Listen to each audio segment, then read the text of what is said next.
जय हिंद दोस्तों, मैं भूपेन नामदेव। कैसे हो आप लोग? आशा करता हूँ आप लोग अच्छे होंगे। आज हम चर्चा करने वाले हैं एसएससी जीडी के बारे में कि बेसिकली एसएससी जीडी है क्या तथा यह वैकेंसी आपकी 2024 में कब आने वाली है। इसके अलावा इसमें योग्यता क्या मांगी जाएगी, आपकी उम्र सीमा कितनी होनी चाहिए और आपका सिलेक्शन प्रोसेस कैसा रहेगा। जैसे कि आपका एग्जाम पैटर्न में कितने विषय से प्रश्न पूछे जाएंगे, फिजिकल टेस्ट में आपका हाइट, चेस्ट, रनिंग और सबसे लास्ट हम बात करेंगे इसकी सैलरी के बारे में। तो अगर आपने अभी 10वीं पास किया है और आप 18 साल के हो गए हैं तो आपके लिए ये वीडियो बहुत महत्वपूर्ण रहने वाला है। इसके अलावा जो अपने पिछले कैंडिडेट हैं जो 2022 में आपके सिलेक्ट नहीं हो पाए हैं उनके लिए भी ये अच्छा अवसर है। तो चलिए दोस्तों, वीडियो स्टार्ट करते हैं। वीडियो को बिल्कुल भी स्किप ना करें, आपको स्टेप बाय स्टेप समझाऊंगा। तो सबसे पहली बात ये है कि आपका जो वैकेंसी अभी निकला हुआ था पिछला, वो 2022 का वैकेंसी निकला हुआ था जो कि आपका 2023 में फाइनल हो गया। अभी 2023 का वैकेंसी नहीं निकला हुआ है तो आपको जो 2023 का वैकेंसी है वो आपका 2024 में निकलेगा। ठीक है, अभी जो वैकेंसी निकला था वो 2022 का था, अभी 2023 का वैकेंसी रह गया। तो आपका एसएससी जीडी का जो वैकेंसी है वो साल में एक बार निकलता है। तो जो आपका एसएससी जीडी 2024 का नोटिफिकेशन है वो आपका 2023 में दिसंबर की माह में जारी हो सकता है, क्योंकि एसएससी अपना जो कैलेंडर है वो हर साल जारी करती है। अभी एसएससी में कुछ एग्जाम बाकी हैं, जैसे कि आपका दिल्ली पुलिस एमटीएस और भी आपके कई एग्जाम बाकी हैं। तो एसएससी अपना कैलेंडर आपका 2023 के लास्ट में ही जारी करेगी और लास्ट में वो जारी करेगी कि 2024 में कितनी वैकेंसी निकालती है। तो 2024 में आपको पता है कि चुनाव है, तो 2024 में आपका 2023 के अंत में आपकी एसएससी जीडी की वैकेंसी 100% आएगी। वो अच्छे खासे पद पर आपकी आने वाली है। तो चलते हैं दोस्तों, जानते हैं इसके कितने पद पर वैकेंसी आएगी।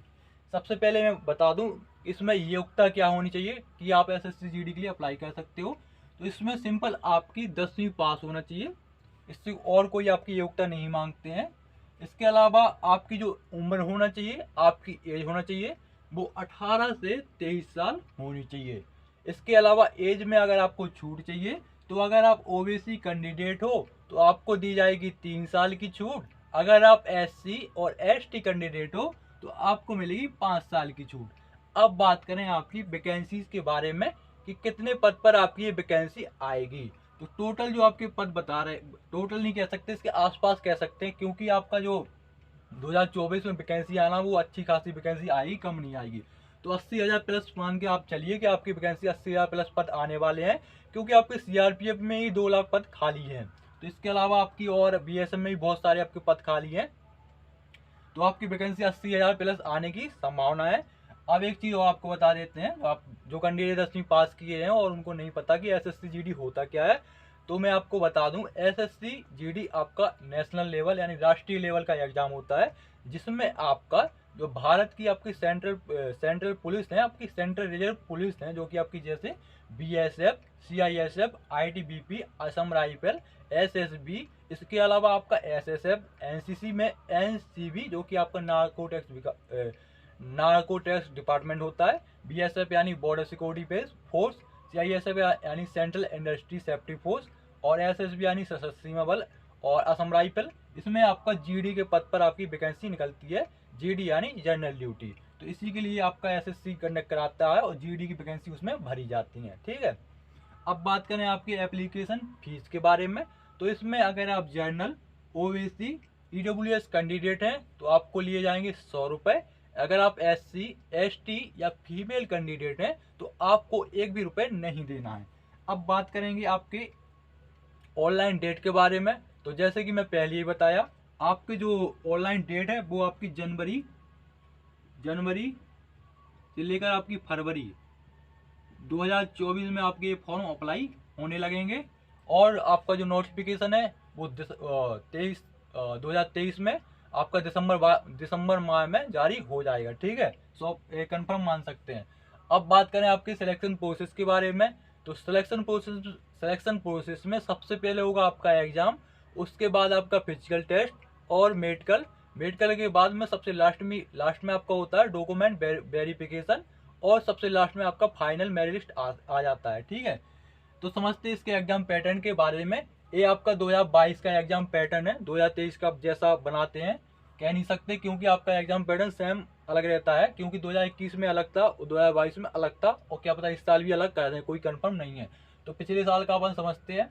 तो इसमें 4 विषय से आपके प्रश्न पूछे गए थे, जिसमें आपका मैथ के रहे थे 20 प्रश्न, रीजनिंग के 20 प्रश्न रहे थे, और जी के जीएस के 20, और हिंदी या इंग्लिश जो आपको अच्छा लगे उससे आपके 20 प्रश्न रहे थे। टोटल आपके 80 प्रश्न रहे थे। एक प्रश्न आपका 2 अंक का रहा था, यानी एक 80 का 8 8 दूनी 16, यानी 160 मार्क्स के रहे थे। एक क्वेश्चन 2 अंक का रहा था, ठीक है। तो 80 क्वेश्चन आपके 160 मार्क्स के हो गए। माइनस मार्किंग आपका 0.50 का था, यानी अगर आप कोई 2 प्रश्न गलत करोगे तो आपका 1 अंक काट लिया जाएगा। और इस पेपर को सॉल्व करने के लिए जो आपको टाइम दिया गया था वो आपका 60 मिनट का टाइम दिया जाएगा। 60 मिनट का टाइम दिया गया था, यानी 1 घंटे का आपको टाइम मिला था। तो जो कैंडिडेट आपका स्पीड अच्छी थी पेपर को सॉल्व करने में, जैसे मैथ रीजनिंग को अच्छे से सॉल्व करने में, तो उसका पेपर अच्छे से गया था, ठीक है। बाकी आप समझ सकते हैं। अब समझते हैं फिजिकल टेस्ट के बारे में। तो फिजिकल टेस्ट में जो आपकी पुरुष उम्मीदवार की जो हाइट होना चाहिए वो 170 सेंटीमीटर होना चाहिए। अगर कोई पुरुष एसटी कैटेगरी में आता है तो उसको हाइट में छूट मिल जाएगी, तो उसकी हाइट 162.5 होनी चाहिए। इसके अलावा महिला उम्मीदवार की जो हाइट होना चाहिए वो 157 सेंटीमीटर होना चाहिए। अगर कोई महिला एसटी कैटेगरी में आती है तो उसको भी हाइट में छूट मिलेगी, तो उसकी हाइट 150 सेंटीमीटर होनी चाहिए, यानी 7 सेंटीमीटर की महिला को छूट मिल जाएगी हाइट में। अब बात करते हैं आपके चेस्ट यानी सीना कितना होना चाहिए।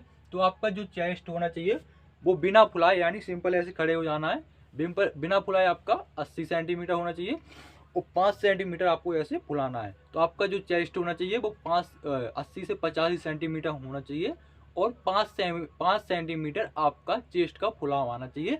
अगर किसी कैंडिडेट का 5 सेंटीमीटर से कम आता है तो आप दौड़ने जाइए, जब आप दौड़ने जाओगे तो आपका जो चेस्ट है अपने आप फूलने लगेगा, ठीक है। अगर कोई कैंडिडेट का 5 सेंटीमीटर से ज़्यादा फूलता है तो ये अच्छी बात होती है, यानी आपका स्टेमिना अच्छा है। तो ये था आपका चेस्ट। अब बात करते हैं रनिंग के बारे में। तो जो आपकी इसमें दौड़ होती है एसएससी जीडी में, तो वो 5 किलोमीटर की दौड़ होती है पुरुष उम्मीदवार के लिए, और टाइम दिया जाता है 24 मिनट का। तो आप जब स्टेप बाय स्टेप दौड़ोगे, ठीक है ना, तो अपने आप आपका ये 24 मिनट में आने लगेगा। अगर आप सुबह शाम या एक टाइम आप दौड़ोगे ना, 1 महीने के अंदर आपका 5 किलोमीटर का रनिंग आने लगेगा। तो रनिंग की कोई टेंशन नहीं, फिजिकल की कोई टेंशन नहीं है, केवल आप एग्जाम पर फोकस करिएगा। तो महिला उम्मीदवार की रनिंग के बारे में बात करें तो महिला उम्मीदवार की जो रनिंग होगी वो 1600 मीटर की होगी, और इनको जो टाइम दिया जाता है वो 8.5 मिनट का टाइम दिया जाता है। इसके अलावा बात करते हैं अब सैलरी के बारे में। तो इसमें जो सैलरी मिलती है आपकी जो बेसिक पे है, प्लस में आपके बहुत सारे अलाउंसेस दिए जाते हैं, टीए, डीए, एचआरए, इन सभी अलाउंसेस मिला के जो आपकी सैलरी बनती है वो बनती है आपकी 35,000 के बीच में। इसके अलावा अगर आप बीएसएफ और सीआईएसएफ और आपका जो सीआरपीएफ है, इनमें अगर आप कमांडो यूनिट में शामिल हो जाते हैं तो आपके 19,000 कुछ रुपए अलग से मिलने लगते हैं। तो 35,000 प्लस में आपके जो 19,000, तो समझ लीजिए 50,000 के बीच में आपकी सैलरी बढ़ने लगेगी शुरुआत में ही। तो कमांडो कैसे बनते हैं, जैसे कि आपका सीआरपीएफ का आपने सुना होगा कोबरा कमांडो, या इसके अलावा आपका सीआईएसएफ का होता है सेंट्रल इंडस्ट्री सेफ्टी फोर्स में होता है आपका निंजा कमांडो, और बीएसएफ में होता है आपका क्रोकोडाइल कमांडो। तो बीएसएफ में जैसे अगर आप एसएससी जीडी की आप ट्रेनिंग कर रहे हैं तो आपका जो लास्ट में आपसे पूछा जाएगा कि आप कमांडो यूनिट में भर्ती होना चाहते हैं। तो अगर आप उसमें भर्ती होना चाहेंगे तो आप उसमें ऐसे बोल देंगे, अगर आपको इंटरेस्ट है कि मैं कमांडो में जाऊं और देश की सेवा करूं, देश की सेवा तो उसमें भी करेंगे, लेकिन आप चाहते हैं मैं कमांडो में भर्ती हूँ, तो आपको वहीं से आपको कलेक्ट कर लिया जाएगा और आपकी 3 महीने की ट्रेनिंग कराई जाएगी। अगर आप बीएसएफ में अगर क्रोकोडाइल कमांडो बनना चाहते हैं तो आपकी जो ट्रेनिंग होती है वो आपकी ग्वालियर टेकनपुर में कराई जाती है, ठीक है। अगर आप सीआरपीएफ में कोबरा कमांडो बनना चाहते हैं तो उसकी भी आपका सेम प्रोसेस रहेगा, और आपकी जो ट्रेनिंग है वो बेंगलोर में आपका होती है। बेंगलोर में पालगांव ऐसी कुछ नाम की जगह है जहाँ आपका पैरा एसएफ कमांडो की भी ट्रेनिंग होती है। इसके अलावा अगर आप ट्रेनिंग के दौरान अगर आप सेलेक्ट नहीं हो पाते हैं तो आप 3 साल या उसके अलावा भी आपकी वैकेंसी वहाँ आपको पता चलती रहेगी, आपके जो सीनियर रहेंगे वहाँ आपकी वैकेंसी निकलती है, जैसे कि वो आपको इन्फॉर्म करेंगे कि कोबरा कमांडो में इतनी वैकेंसी निकली हुई है। तो अगर आप इच्छुक हैं तो फिर भी ट्रेनिंग के बाद भी आप जा सकते हैं, ठीक है। अगर आप जो आपकी बेसिक पे है और अलाउंस मिला के अगर आप कोबरा कमांडो भी ज्वाइन कर लेते हैं तो आपकी सैलरी अच्छी खासी हो जाती है। इसके अलावा अगर आप डिपार्टमेंटल एग्ज़ाम दे देते हैं तो आप क्लर्क भी इसमें बन सकते हैं, जैसे कि हेड कांस्टेबल मिनिस्टर का एग्ज़ाम निकलता है, उसमें आप डिपार्टमेंटल एग्ज़ाम देकर क्लर्क भी बन सकते हैं। इसके अलावा आप सब इंस्पेक्टर भी बन सकते हैं। आपका अगर आप एक बार सेलेक्ट हो गए, जीडी में सेलेक्ट हो जाइए, फिर आप डिपार्टमेंटल एग्ज़ाम दीजिए, आप दरोगा से लेकर असिस्टेंट कमांडेंट भी बन सकते हैं। तो ये थी कुछ जानकारी। अगर आपको इसमें कुछ डाउट हो तो आप कमेंट बॉक्स में कमेंट करिए, आपका सॉल्व करेंगे प्रॉब्लम। वीडियो कैसा लगा वीडियो को ज़रूर बताएं, और वीडियो को दोस्तों लाइक करें, वीडियो को लाइक करें, चैनल को सब्सक्राइब करें। जय हिंद, जय भारत।